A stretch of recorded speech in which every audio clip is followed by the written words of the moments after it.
Little arts ఈవెంట్లో బండ్ల గణేష్ మాట్లాడుతూ cinema industry అనేది ఒక మాఫియా, పొగడ్తలు కానీ ట్వీట్లు కానీ ఏవి నమ్మద్దు అని చెప్పాడు. నిజంగానే సినిమా ఇండస్ట్రీ అనేది ఒక మాఫియానా? ఈ మాఫియా అనే మాట ఉన్నాయనేది మాట్లాడేశాడు కానీ బండ్ల గణేష్ మాఫియా గిఫియా ఈ ఇండస్ట్రీ మాఫియాగా మాఫియాని మన ఇంటి మీద మనం రాళ్ళు వేసుకుంటాం కాదు. పొగడ్తలు గెడుతులు నమ్మదంటే మరి ఆ పొగడ్తలు నమ్మొద్దని ఆయన ఓ స్టేజ్ ఎక్కితే విపరీతంగా పొగుడుతాడు కదా. ఏ స్టేజ్ ఎక్కితే ఆ స్టేజ్లో వాళ్ళ గురించి పొగుడుతాడు కదా. లిటిల్ ఆర్ట్స్ కూడా పొగడతాం నమ్మొద్దంటే మరి తను నమ్మొద్దని చెప్తున్నట్టు కదా. పొగడతలు ఇది ఇండస్ట్రీలో సినిమా ప్రోగ్రాంలు అన్నప్పుడు వేదిక ఏంటి? ఆ సినిమా ప్రమోషను. ఆ సినిమా ప్రమోషన్కి వచ్చి వేదిక మీదకి ఎక్కి మైక్ పుచ్చుకుని ఆ సినిమాని విమర్శిస్తారా? కామన్ సెన్స్ మినిమం వచ్చినప్పుడు ఒక సన్మాన సభ జరుగుతుంది. అక్కడ అభినందనగా మాట్లాడకుండా వంకలు మాట ఎప్పుడో ఒక ఇష్యూ మీద పోరాటం మీద చేస్తున్నప్పుడు అప్పుడు వస్తాయి విమర్శలు.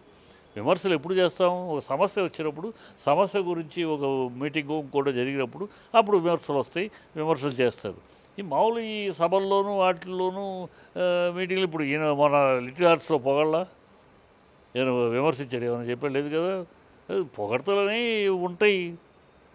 మనిషి దేనికి లొంగనాడు పొగడ్తకు లొంగుతాడని సామెత, మానవ నైజం.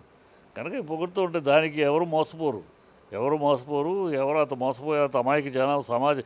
మనం అమాయకంగా ఉన్నామేమో, మనం పొగిడించుకుని మన బుధాలు మనం పిసుక్కుని ఆహా ఓహోని మనం అనుకుంటామేమో. ప్రజలు వాళ్ళకి తెలుసు ఎవరు నువ్వు ఎంత పిసుక్కున్నా, నువ్వెంత నేను సొగచిత మర్దనం చేసుకున్నా వాడిచ్చే రిజల్ట్ వాడు సినిమాని బట్టే ఇస్తాడు. బాగుంటే ఇస్తాడు. మనం ఎంత పిసుక్కున్నా అయ్యో పాపం ఒకళ్ళనొకళ్ళు భలే పిసుక్కుని పొగుడుకున్నారని చూడటం సినిమా విషయం బాగుంటే చూస్తా.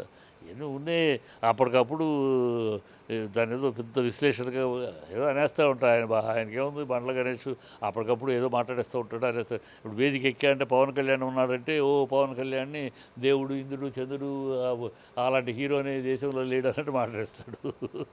తనకు అభిమానం కనుక పొగుడుకుంటాడు. ఆ అభిమానం ఉన్నవాడిని తను ఎలా పొగుడుతాడో మిగతా వాళ్ళు అలా పొగుడుతారు. తను పొగిడితేనేమో గొప్ప నిజమోనో ఇతరులు పొగిడేది తప్పు అంటే ఏదో అంటూ ఉంటాడు ఆయన గురించి పెద్ద విషయం.